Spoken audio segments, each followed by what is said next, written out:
Okay, welcome back to Straight Talk, and we're just going to continue this discussion very briefly, and then we're going to wrap this portion of the show up.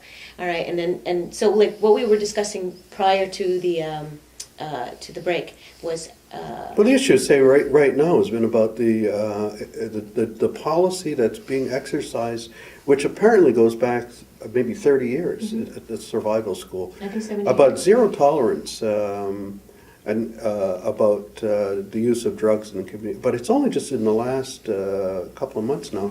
They've been really, there've been I don't know, 3 kids I think. Come to mind, having either been suspended or expelled from survival school. They were caught using marijuana, or they were, you know, and the idea is, people defend it by saying that it was put into place by a student council set up in a traditional council, and I look at that and I say, well, I have questions about that, and I say, well, where are the elders in that?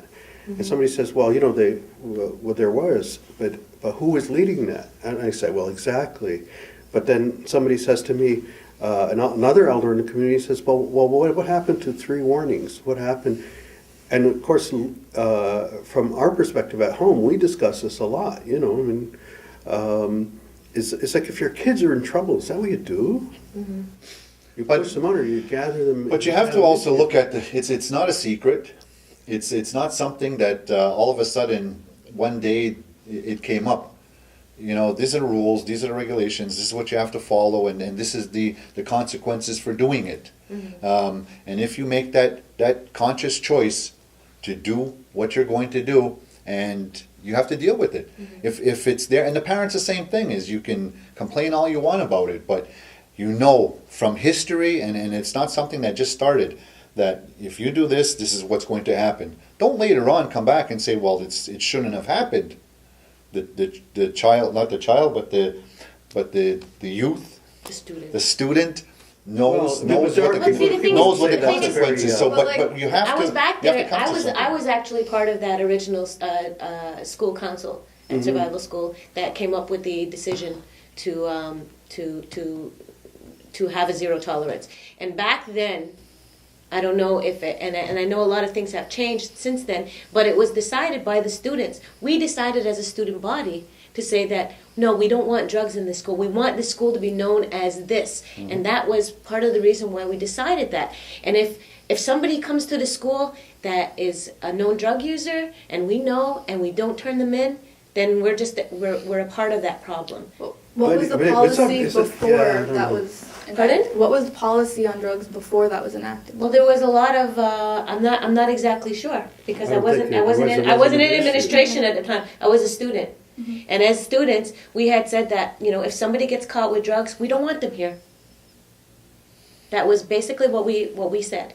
As a student body, we all agreed to it. And you know, when we entered the school, we all said that the same thing. No, we just don't. You know, if somebody wants to do drugs, they can do it wherever they want. It's a larger, and we felt that the school was a reflection of the larger community. But has it worked, though? That's one of the questions. Is has it worked? It worked back then. But there's still a lot of students that student body, there was nobody that was on that school at the time and not doing drugs. And we still have drugs in the community, and we still have young people using them. And we have drugs in the community and young people using drugs in the community for reasons. I mean, we have a social service organization, I won't mention the acronym again, and they deal with this apparently, right? Is what do you do when somebody ends up in trouble with this stuff? I mean, in their lives. I'm not talking about crime and punishment, you know, Moses from on high sending down the thunderbolts. What I'm talking about, these are, I mean, aren't they not still the community's children? Yes, of course. Because and it's still the same thing. The school itself is a reflection of the larger community. Yeah, but I understand, and I'm not criticizing where you were at 20 years ago or 25 years ago.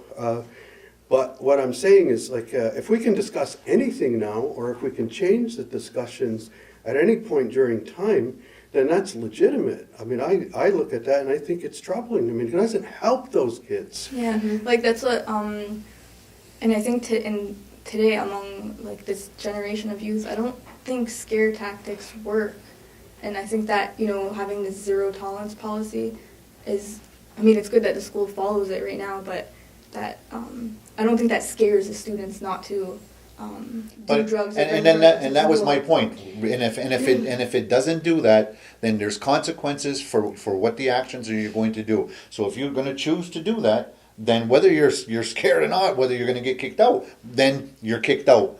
They're not dealing, and then what is it? It's the parents that are ones that have to deal with. Okay, with but those then issues. also at the same time, if the school, why is it the school's problem to cure but it's not cure the school. people's drugs? But that's no, what wait a problem with second. drugs. Wait a minute. But it That's what isn't- I'm saying. No, I understand. That's what The you're school saying. is not a place for drugs. Hang on. You're saying it's not, why is it the school's problem? I'm saying it's not the school's problem. What I'm saying is it's a community's problem. And it is, and we're gonna cover that See, that's what this after problem these has to be. messages.